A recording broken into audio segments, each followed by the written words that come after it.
আসসালামু আলাইকুম গাইস, কেমন আছেন? আমি ভালো আছি। আপনাদের মাঝে নতুন একটা ভিডিও নিয়ে হাজির হয়েছি।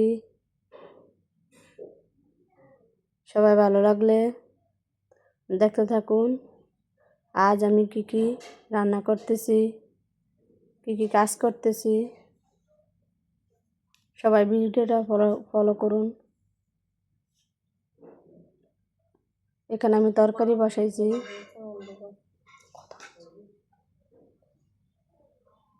তরকারি একটু নাড়াচাড়া করতে দেখেন তরকারিটা লবণ, হলুদ, কাঁচামরিচ দিয়েছি, সাথে একটু জিরার গুঁড়া, ধনিয়ার গুঁড়া দিয়েছি। এখন তরকারিটা বসিয়ে দিলাম। তরকারিটা হয়ে গেল, মাছ দিছি, কষিয়ে হয়ে গেল রান্না। বলক কষলে কষিয়ে নিব। এখন আমি উঠিয়ে নেব। এই রান্নাটা হয়ে গেছে। এখানে আমি রুটির জন্য এই যে এখানে আমার তরকারি হয়ে গেছে রান্না।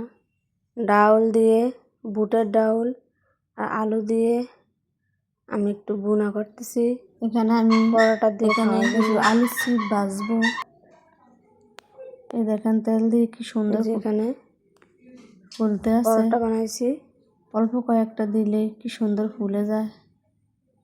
তেল ছাড়া পরোটা পুরি বাসায় বানাইছিলাম, এখন সস দিয়ে শসা দিয়ে খেতেছি বাচ্চারা সহ।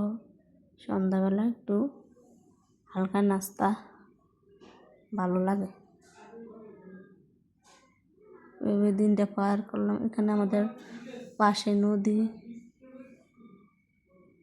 নদীর একটু